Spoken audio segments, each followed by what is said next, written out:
Welcome back, father lovers, to a brand new episode of Last Call at Pemberton's, the best damn How I Met Your Father podcast on the internet. I am your host, Josh, here with my best bud, John. How you doing, man? Hello, father lovers. This is John F. Kennedy. Yes, it is. Or is it? I don't Or know. is it? How you doing, man? Bro, I am doing great. Can't really complain. It's been a really decent week. Things are going really smooth. Well, for as smooth as they can be. Smooth like butter. I'll put it this way. Life is a half gallon of rocky road, but this week I'm at the start of a new container. All right. I like it. See, that's my kind of analogy right there. I like it. I mean, anytime food's involved, Josh is like, I'm good. Hey, well, it depends on the food. Depends on the food. Yeah. You like Rocky Road? I don't know if I've had it, but I'm sure I would. I mean, fair. It's ice cream, and I'm not a big Rocky Road fan. I'll go with that. It's nice, okay, but it's not my forte. What's all in it? Do you even know? I don't even know. There's like marshmallows and this and that, and it's just. I mean, I do like marshmallows, and sometimes I like thises, and sometimes I like that. You are a marshmallow. You're white, soft, plump. Sometimes. Hey, so are you, sir? What are you talking? Listen, I'm not denying it. We're just a couple Stay Puffs over here. You call me double stuffed? Double puffed. The double puff. There it is. All right, folks. There you have it. A couple of double puffs here to bring to you. Episode 204 of How I Met Your Father, titled Pathetic Deirdre. Yeah.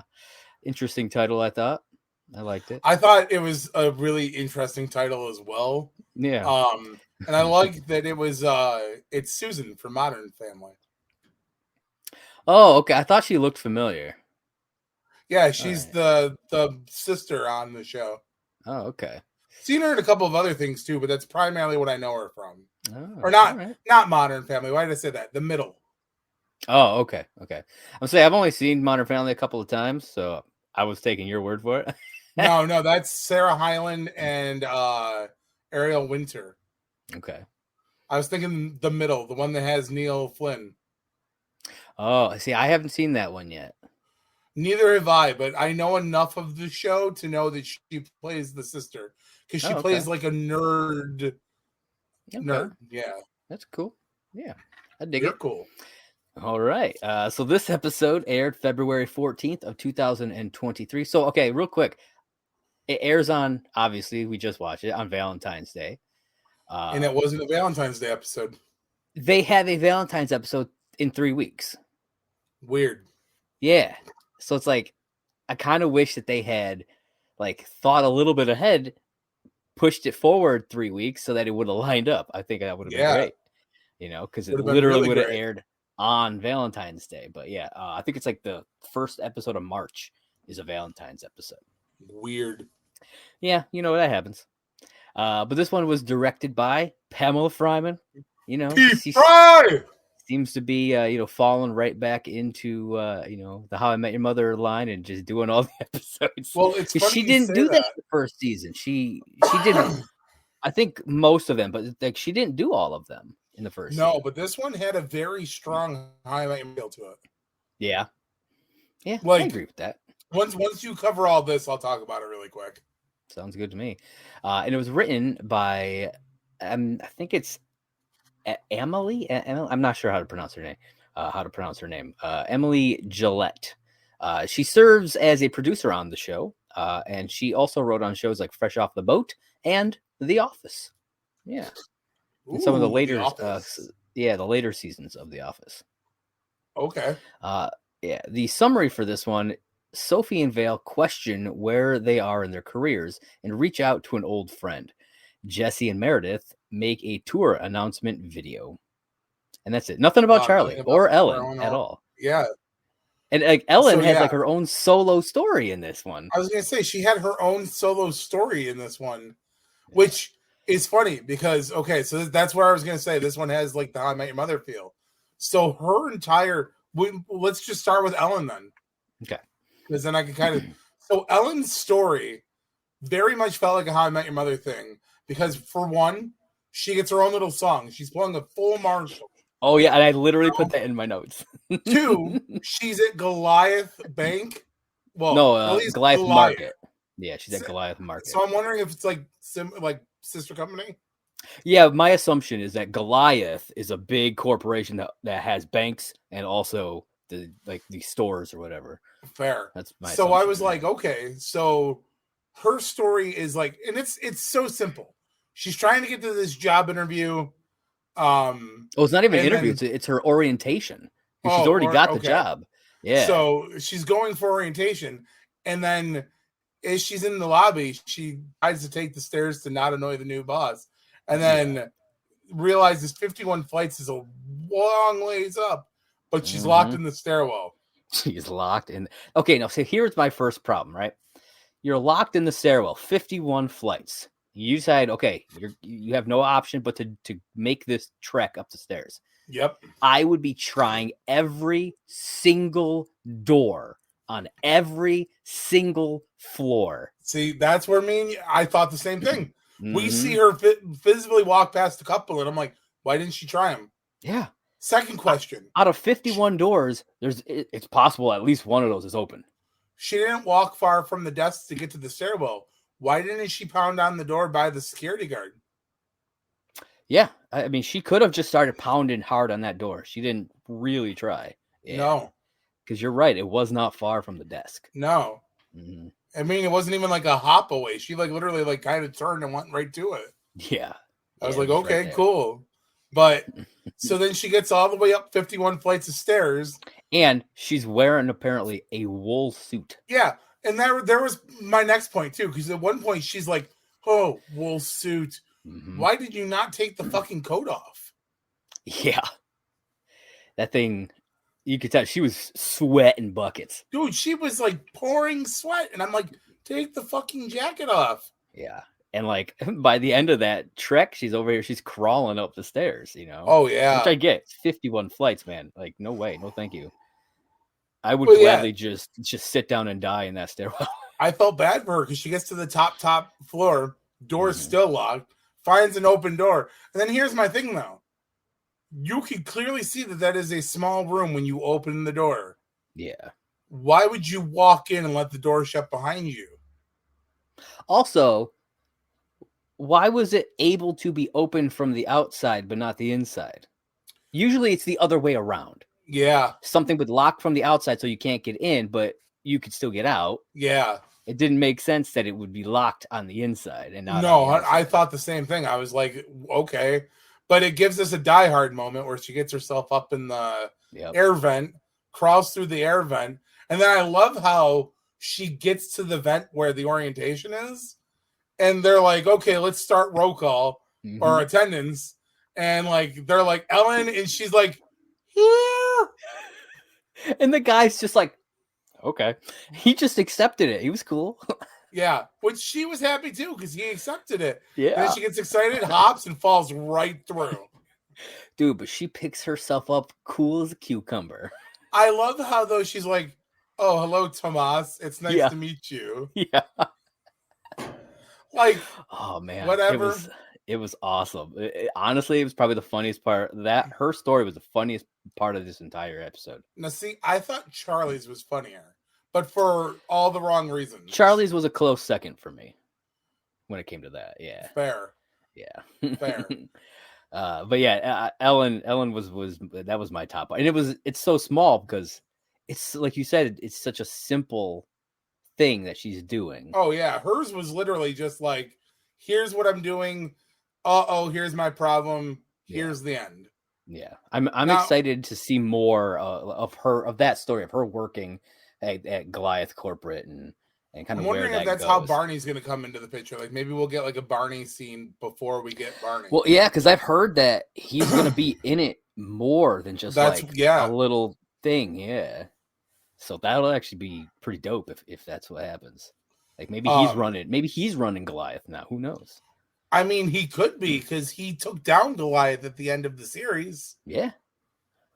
So not took Goliath down, but he took down the guy running the company. Yeah.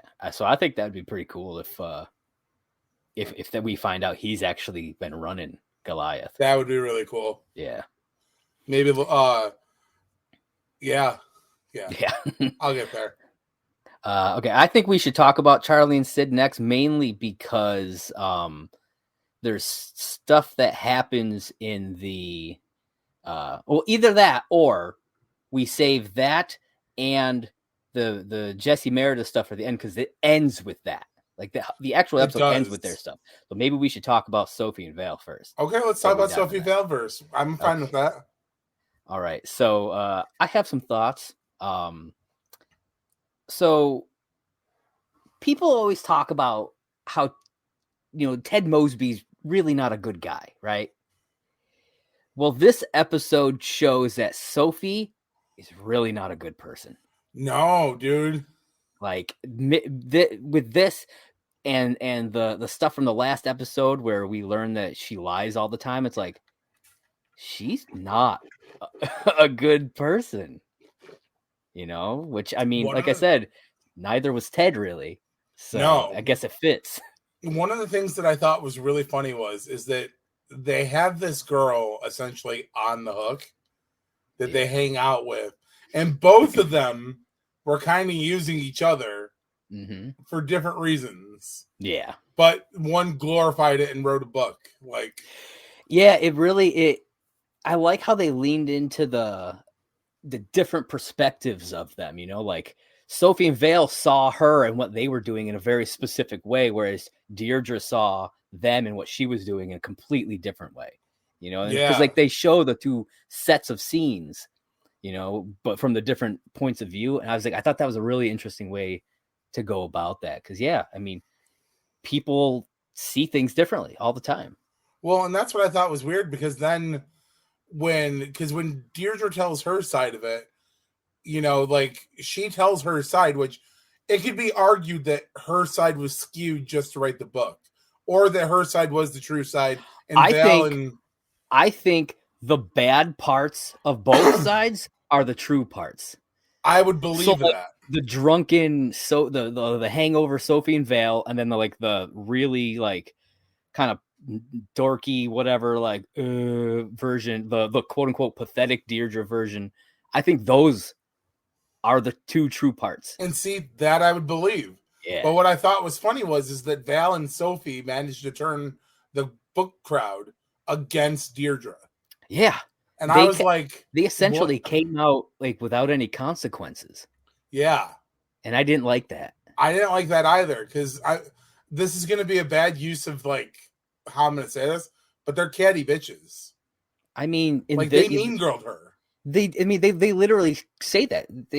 Sophie literally says that we mean girled her, that we were mean girls to her, so they use that in the episode. So I feel like it's fair. But I'm just I'm like, man, that is a really, and I can't say much because I have been that person to people. So I can't argue for them. Yeah. But I can say that I know I have tried to justify what I've done to people since doing it. Yeah. I shouldn't say justify. If Deirdre was actually sincere about this, she-toxing thing, getting rid of all of that, then, I could see the possibility of her side being real. But obviously she was just doing all this, for this book. Oh, yeah. Yeah. And that's it. Had it been more legit, I probably would have sided with her, but both sides are in the wrong. Yeah, absolutely. But I still don't like that Sophie and Val essentially came out learning nothing. Yeah, while Deirdre got fucking buried. Yeah. They essentially destroyed her career and no consequences for them, at least as of right now. Who knows? In true How I Met Your Mother fashion, 3 seasons from now, something could happen. Yeah, I mean, you're not wrong. You are not wrong. But they find out somebody's ruining her life, and it winds up being her. Maybe they even do a bracket about it. Well, it's really funny because did you notice that there was? Oh no, that was during the Ellen one. What? So I forgot to mention that in How I Met Your Mother fashion, did you notice that Ellen mentions that her sitcom about herself would be a big hit in a specific place? Oh yeah, where did she say it was? Harry. Oh Where yeah. Marshall and Lily would essentially have been. Yeah. Crazy, was it Crazy Rich Bitch Ellen? Is that what it was called? Yeah. Yeah. But yeah, I love that whole side. Going right back to Ellen real quick. I love that whole side of the singing stuff because you mentioned about, because that's some of the stuff I love about Marshall. Oh yeah. And so like her doing that whole song, then the dancing down the street.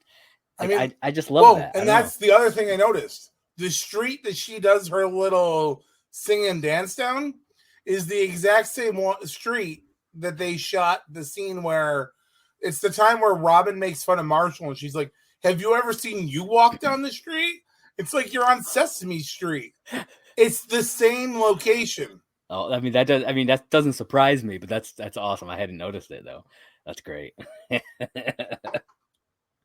So I I mean, it makes sense because they live in the same area. 100%, yeah. Obviously. So yeah, that's actually really cool. I like that. But yeah, so yeah, Sophie and Val, man, just all three of them were just assholes. Oh, 100%. Plain 100%, man. You're not even wrong. Yeah. But some, a couple of people that I don't consider assholes are Sid and Charlie. Now maybe the girl, Courtney, calls him an asshole. But that's honestly, I think that's only because he wasn't upfront right off the bat. 100%. That's the if he had been upfront right off the bat about the basket, she would have been like, oh, she might have been embarrassed, but I feel like she would have just been like, oh, okay, and left. 100%. She still would have given him a chance, and no doubt would have still given him a chance. Yeah, probably. Let me say it this way, though. Why isn't it? I mean, I understand why it's an asshole thing to do to somebody, but is really giving somebody a gift basket after a hookup a bad thing? I don't think giving the basket's necessarily a bad thing. I think it's more so him pretending like that's not what he was doing, while that is what you know what I mean? Yeah. Well, I mean, he essentially they were planning. Yeah, they were planning another date. Yeah. And then all the baskets came in. I was gonna say he would have gotten away with it had the baskets not came in. Yeah. But it's like if you're gonna be a Barney, be a Barney. Yes. I mean, I'm shocked though Barney never had a gift basket. I don't think he cared that much. He didn't. I mean, Charlie is like I said in the last episode, Charlie, he's got those Barney tendencies. He's too nice of a guy when it comes to, you know what I mean? I think it's that British mentality. I mean, British are raised with way more properness. Yeah, I mean, he came from, being rich and yeah, like you said, proper. So I feel like that's definitely where that comes into play. But yeah, I love seeing him lean into the Barney side. I just think it's great. Because when the show first started, Vale was like the Barney. She was the player. But now we're seeing Charlie kind of morph into that, and I dig that. It was a hot tag. Totally a hot tag. I thought it was really funny that because like I'm gonna use this as like the bar to parallel into the other side of the story on this one. I love that Sid played a dual story. He was there to help the Charlie, but he's also mirroring into the Jesse. And he's watching everything that Jesse and Meredith are doing, and we're getting reactions from that. Like you can see, he's getting more and more kind of irritated by what's going on.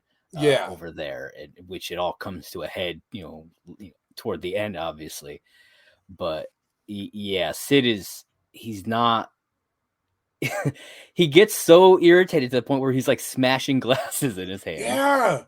Yeah. And I was like, "Holy shit, man! Like, stop breaking your fucking stemware. Yeah, shit's fucking expensive." Yeah. And then I love how Charlie's like, because he's like, because Sid makes the comment. All she's gonna do is hurt him, and I'm gonna be there to pick up the pieces. Yeah. And Charlie goes, "Oh, that's why you're breaking the glasses, to bring your point home." because you're literally going to have to pick up the pieces. That's really smart. And I was like, only Charlie. Yep. Always looking at the positive side, I suppose, of everything. He also kind of, in a weird way, Charlie kind of reminds me sometimes of Drax. He isn't on point enough to know sometimes when somebody's being sarcastic. Yeah, he doesn't fully have all those social cues down yet. Yeah.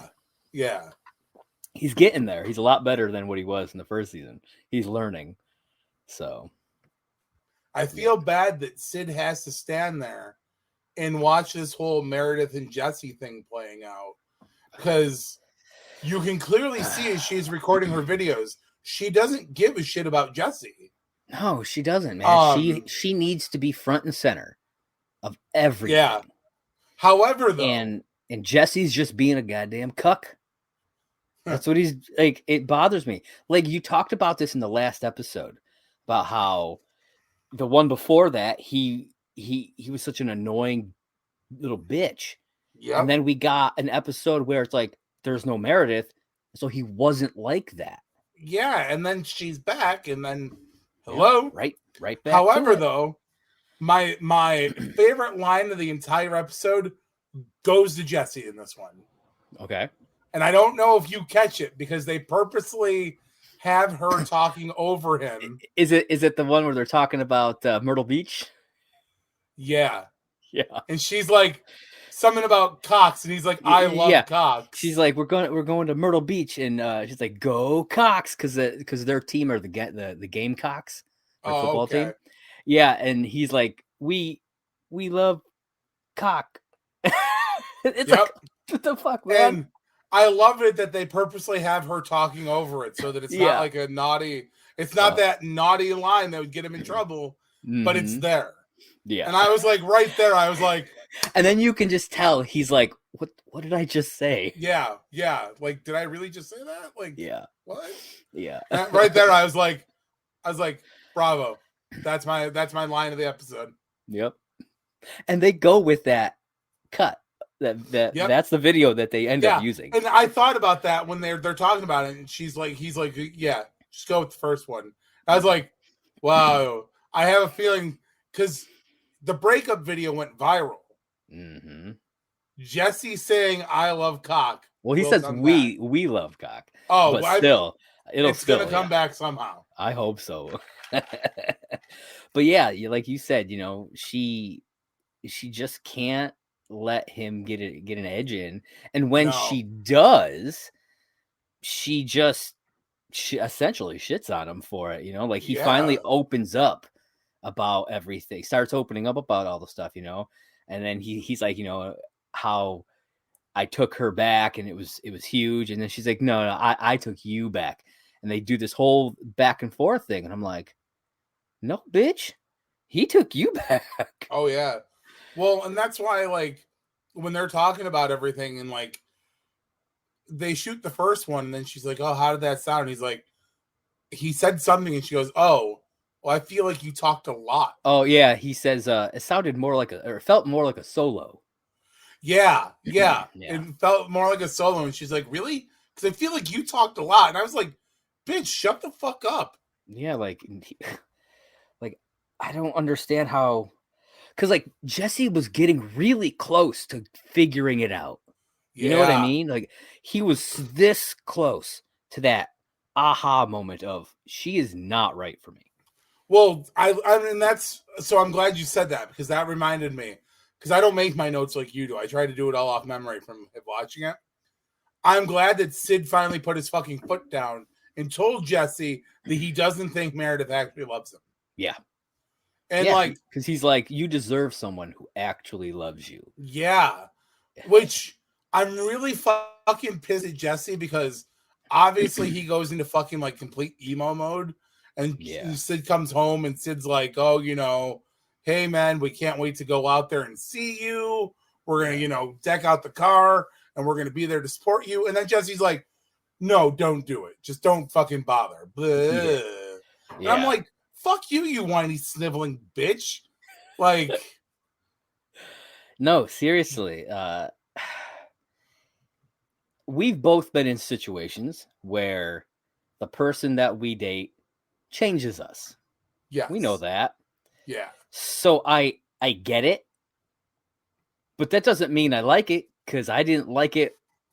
I didn't like who I became. I didn't like who you became. You know what I mean? When those times happened.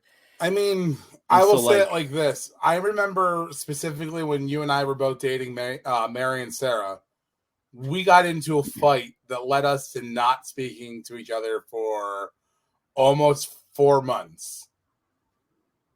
That was No, the only time we didn't speak for that long was the wedding thing. there was that too. Yeah. Yeah. We didn't. There was not. Yeah, during the Mary Sarah thing, it was not that nearly that long. No, it felt like that. No, yeah, it was like See, a couple of weeks. let that be a lesson, man. That's how it felt to me. It felt like months. Hey, just like the pathetic Deirdre thing, you know, the different perceptions. I mean, but that's things the feel thing, though. different, you know. So for people who don't really know the outside of Josh and I, when we're together, when we hang together, we are an unstoppable force. Josh can come up with the most brilliant of ideas, and we execute them to like flawless planning. With him being like 3.5 hours, 4 hours away, it fucking really sucks sometimes, but we still manage to make our friendship work. Our friendship is a fucking rock. We are Marshall and Ted for that. Yeah. Like, yeah, I mean, this year will be 24 years in October. Yeah. 1999, bro. Mm-hmm. Coming up on that 30. Getting close. Well, getting closer to 25. We'll get the quarter of a century going. Oh, hell yeah. Yeah. Speaking of Ted, I gotta, I don't know why, but speaking of Ted brought this line into my head. Pizza? I'm from Chicago. I'm from Chicago. Deep dish? No, thanks. I'm from Chicago. Yeah, you can take your deep dish and bounce. Bumps! But yeah, apparently the next episode is going to be them going to the show, this Long Island show. Oh boy! You know, so I'm interested to see. I mean, there's no way Sid's just gonna not go. You know what I mean? I don't care what Jesse says. Sid's a better friend than Jesse is. Sid is a much better friend. Yeah, like I would want to be friends with Sid. I don't think I'd want to be friends with Jesse right now. You're the Sid of us. Awesome. I'll take that. You're kind of the Charlie, but less naive. Much less naive. And not so proper? Well, you know. I like how you were trying to be coy about it. You're like, Okay. Actually, you know what? Scratch that. You're the Valentina. Boom! Yeah. I'll take it. Yeah. You're the Valentina. Hell yeah. I'll be Sid. Nice ass. Sid and Val. There we are. Hey, nobody commented as to whether or not I say her name weird, so I guess we'll see. Fair enough. Let us know at Last Call HIMYM. But yeah, I think that covers everything. Is there any other stuff that you want to mention about the episode before we wrap up? Not really, but like I said, I felt that this one had a real much more How I Met Your Mother feel to it. Yeah. Like I know we're only on episode 4 and we're building into it more. Yeah. But like this one, with the way they told the story, some of the set return, we got to see the apartment again. Yeah, which I love. I love it. He walks in, he puts the keys there, it warms my heart. Every time I see it. Every time they go in the apartment, man, I'm always trying to like scout and see what other things I can see. Me too. Like I'm like, what Easter eggs might still be there? Yeah. I'm like, oh, they just walked out of Marshall's bedroom right there. Well, and and that's the thing. Jesse, when he comes out, I'm like, Marshall in Lily's room. Yep. So I mean, I love it. I'm liking where they're going. I want them to get out of this Jesse's a whiny bitch phase already. Get Meredith fucking off the show. Nobody likes her. Have an asteroid crash to Earth and only hurt her. My hope is that Jesse figures out fairly quickly that going out on tour with her was the wrong decision, and then he comes home. What is soon? I know this is going to be a funny thing to say. What if she pulls a Simon? They're out on tour. She realizes she doesn't need Jesse. And then she's like, so she makes him load the gear. She makes him load the gear. Yeah. Is everything packed? Good. Yeah, we got to have a conversation. He becomes the roadie. Oh, no, man. That'd suck. That'd be hilarious. She's like, listen, I'm going to go hang out with Louise Marsh. Her parents just got a jacuzzi. Oh, that would be funny. Dude, I don't know how the fuck I remember these names, but... What was their name? Dude, what was their band name? The Foreskins. Foreskins? What if the Foreskins like opened for them? Dude, I had thought about that. Oh my god, I would die. How about this one though? What if it's this? It's the funk, the whole funk, nothing but the funk. Oh yeah, Marshall's Funk Band. Yeah, or there was the other one, but I can't remember the other one. Yeah, that would be awesome. Your Honor, so down. How do you plead? Guilty. Oh man. All right. Well, folks, that was first off, great conversation, John. I loved it. But yeah, folks, that is season 2, episode 4 of How I Met Your Father, Pathetic Deirdre. John, since we have nothing else to talk about, why don't you let them know where they can find you? People, find me here on Twitter and please sing J1. Yeah, that's right. I have a podcast. I have a blog. If you people are so inclined, please be free to check me out. I talk about myself quite a bit. It's true. This guy's mentioned once in a blue moon. Hell, he's been on my podcast. I was going to say, I've been on it. That's cool. I haven't recorded the podcast, though, in forever. So that's all back catalog at this point. The blog's a couple months behind, a month behind. But, I mean, it is what it is. I've thought about recording a new episode of my blog or the podcast. I've thought about doing new episodes of the podcast. I got a lot on my mind, and I feel like just getting it out there. But if I do it, I'm going to need a guest host again because a lot of the shit I want to talk about, it sounds smarter when Josh helps me. Hey, I'm there. You just let me know. Fair enough. Then we will make a new episode of Simply Sane with Jay soon. I love it.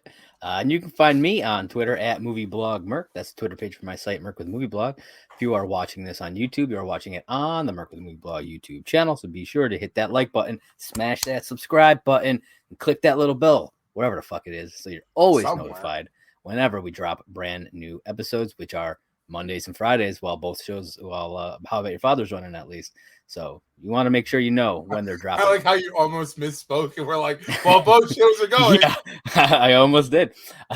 If you are listening on podcast, hop on over to anchor.fm/last call HIMYM. You can leave us a voice message over there. We'd love to hear from you, your thoughts, comments, questions, whatever you got. We'll play it on air. I mean, or complaints, sure. Good. Tell us what we're doing wrong. Sure. Tell us what could be better. We've actually had not a complaint, but a critique before. So, and we talked about it. That is true. We did. So, and I addressed it and I fixed it. We don't do it anymore. Yeah. So, definitely do that. And if you're listening on Apple Podcast, be sure to leave us a 5-star review if you like what you're listening to, and we will read that out on air as well. And of course, always be sure to follow us on Twitter and Instagram at Last Call HIMYM. Also, since somebody apparently didn't know this, we do actually have a Patreon. If you guys would like to have us actually use it, let us know the kind of stuff you'd like to see. If you are actually willing to, donate to the Patreon, we'll start putting stuff back on there. We didn't get any traction on it, so we just stopped using it. And listen, people, we have a link tree. Yeah. Go to our link tree. Every link we could possibly have is Last Call HIMYM. Yep. It's, so literally, the link tree is right on the Twitter page. So right in the Twitter bio. So it's all right there. So be sure to check that out. Yeah, like I said, just let us know if there's any Patreon type stuff. We had last time I don't remember if it was on this show or if it was on the How I Met Your Mother side of it, but we talked about getting high and doing something. I think we were talking about it on How I Met Your Mother. Wade Summa, I think is his name. He suggested we get blazed and talk about the movie Road Trip. But he specifically said and start a Patreon and do it, and that's why that whole thing came up. And I was like, well, we have a Patreon. So oh my god, did you just get a cheetah? I think getting blazed and watching Road Trip and talking about that, I think that'd be hilarious. Two movies that come to mind instantly that we have to watch high would be that and Dude, Where's My Car? I dig it. I think that could be a thing. If you guys are interested in that, let us know at Last Call HIMYM on Twitter. If you want to see us get stoned and watch movies, it's gonna cost you guys a little bit. Yeah. I'll have to update those Patreon tiers. That could be a thing, maybe I don't know, maybe once a month we'll just get blasted. Maybe once in a while we'll just get drunk and do it. I don't know. I feel like getting drunk would be a hell of a lot easier for me. A little easier, maybe even a little cheaper. I don't know. But yeah, so again, Last Call HIMYM on Twitter. It's the main place that I am. So be sure to check us out there and all of the other places. And I think that's all I got for him, man. What do you got for him? Hit the fucking road, Jack. No, you don't have to go home, but you can't listen here. Catch you next time.